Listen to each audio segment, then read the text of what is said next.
Yeah, how's it going, guys? I actually had a request for this video to give you guys like a review of my Torch 3-inch lift on the Suburban here. It's a 2002 Suburban LT. It came with the auto ride originally, and I guess we'll talk about kind of the process of me like putting on the lift and some of the quirks I had to obviously work out. Um, it's almost been 1 year to date of how long I've had the actual lift on. Um, so we'll just go ahead and kind of go over like my thoughts and opinions on it. And obviously, I'm not an expert or anything, so so just take my information with like a grain of salt and do your own research. There's plenty of other videos out there. So let's go ahead and get started here. All right, so let's go ahead and talk about the rear end, and because one of the main questions is how's the actual lift holding up. I would say, at least in my opinion, it's definitely holding up to at least what I expose it to, and I don't expose it to much. I don't go off-roading very often. So it spends most of its life on the road.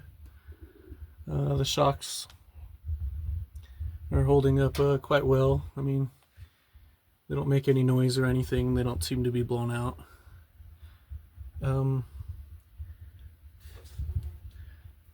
I would say the only issue that kind of like, arised was from the spring. I believe they're called like spring hats, like the top hat up there, and like the bottom. They were making like lots of squeaking noises, and the only thing I actually did to resolve that issue was I sprayed some silicone, like WD-40, like a lube on them, and they quieted them down to like nearly nothing. So I'll just go ahead and kind of set you up really quick, and then put some pressure on the suspension so you can kind of see what I'm talking about.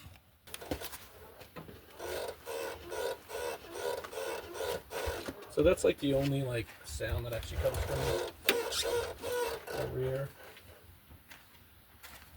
I probably could use some more of that silicone spray.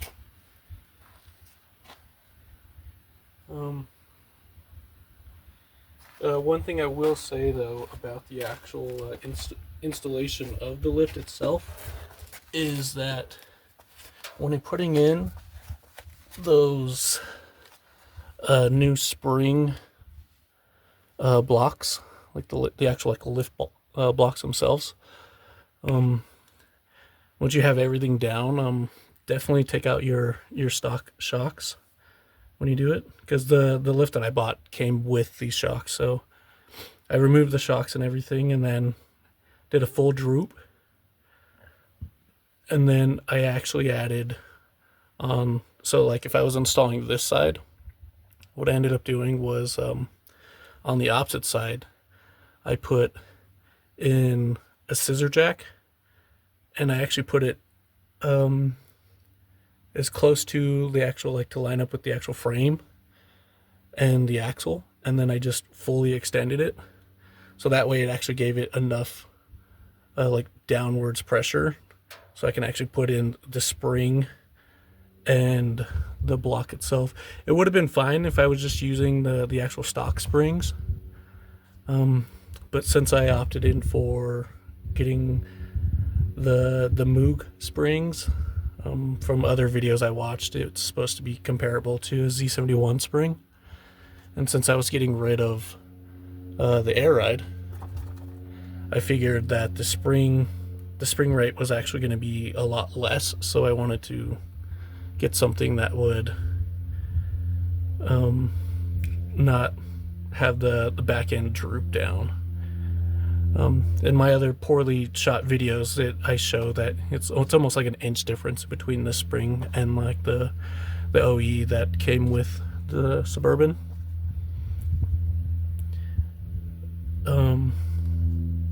Honestly, like the only real other big change that I would have done when having everything out was to actually paint the frame, because the frame itself has a lot of surface rust on it. The actual frame itself is solid. I mean, it's definitely solid. And when you're also doing the air ride, I didn't even actually take out these like I don't know if they're just sensors or what, but I just honestly just disconnected them from everything.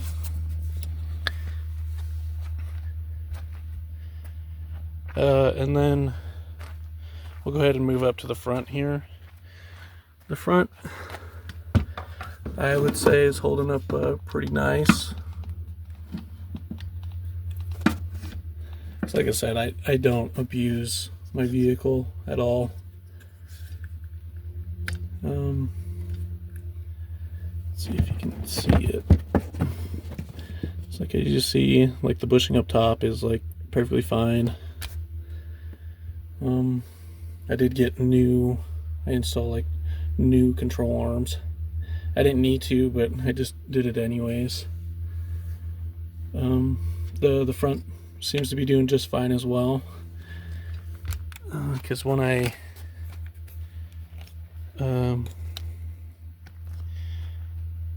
installed the keys in the front, the torsion keys,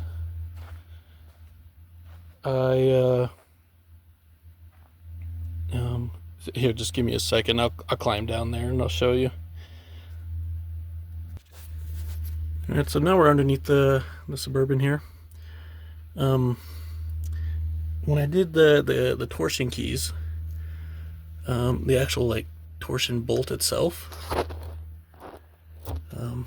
I actually just put it in at the same thread count as when it was on stock, so that's why I actually have like a pretty heavy rake in the back, because I didn't want to mess with the like the riding comfortability of the front end at all.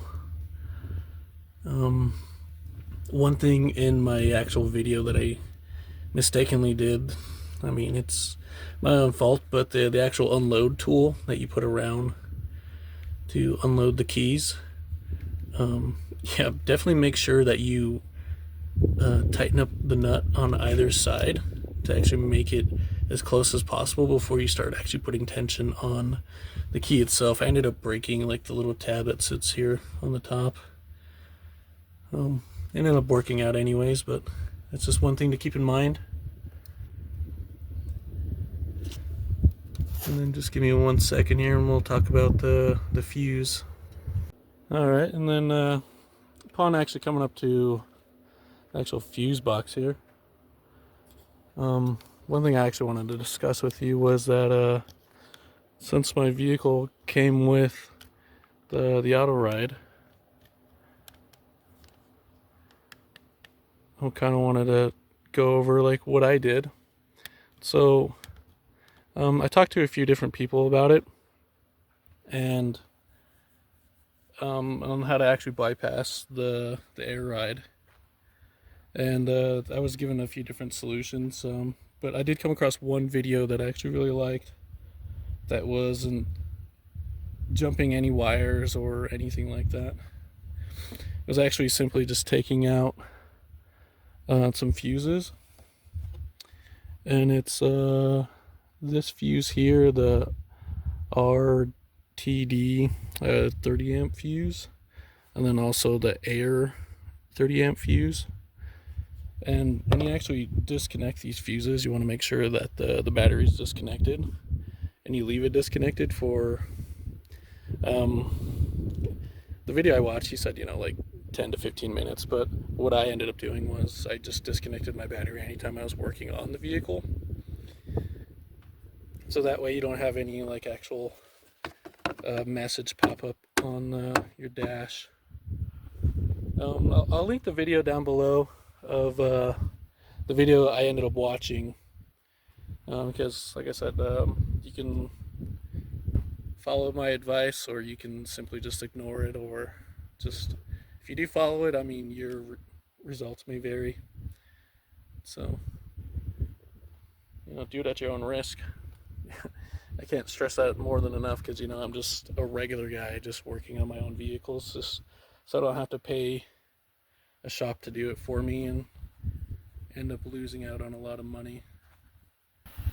The lift itself has treated me more than nice. I don't know if it's just because it's mostly been on pavement. Putting the actual lift on allowed me to put on these 315s. These are 315 75/16s. I obviously had to do some trimming, and I still have some more trimming to do. Like, I still rub a little bit. I mean, it's not much, but it's only on small occasions do I rub. Obviously the backs, you don't even come close to rubbing at all.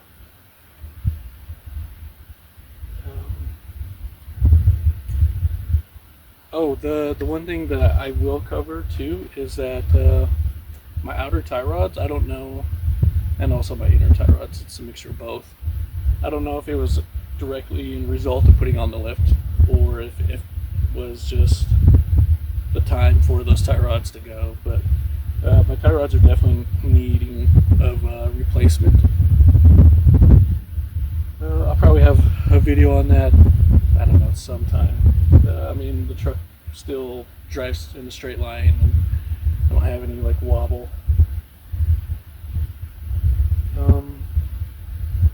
I would say, like, in conclusion, is that it's a good lift. It's definitely a good lift for the amount of money that I spent. I think it was around $360 with tax, and I just bought it on Amazon. I would say altogether the actual lift itself is probably closer to like $600, I would say, including the upper control arms, the new camber, the new camber bolts or caster. I can't remember which one it is, camber or caster bolts. The new bump stops.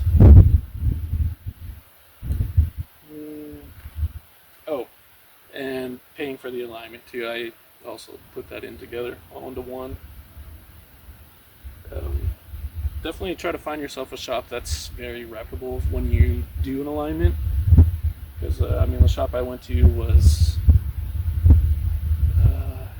other people that I trust take their vehicles there, and I took this there for the actual alignment, but they seem to do an okay job. The only thing I didn't like is they didn't actually torque down any of my front end suspension, so like the upper control arm itself. So I had to go in underneath and tighten that down. I guess if you have like any other further questions, just kind of leave them down in the comments. And I do check on my YouTube videos regularly to check to see if I have any new comments or subscribers or anything. And I was actually quite surprised that I've even been receiving comments outside of people I know about my channel. And just today I saw that the channel has gotten 35 subscribers, and to me, I don't know, I find that pretty wild, just because I'm just, like I've already told you, I'm just a regular guy just working on what's mine and just trying to make it my own, even more so than it already is. So yeah, until the next video, and I guess drop a comment down below to let me know if this video turned out okay, I guess. Till the next one.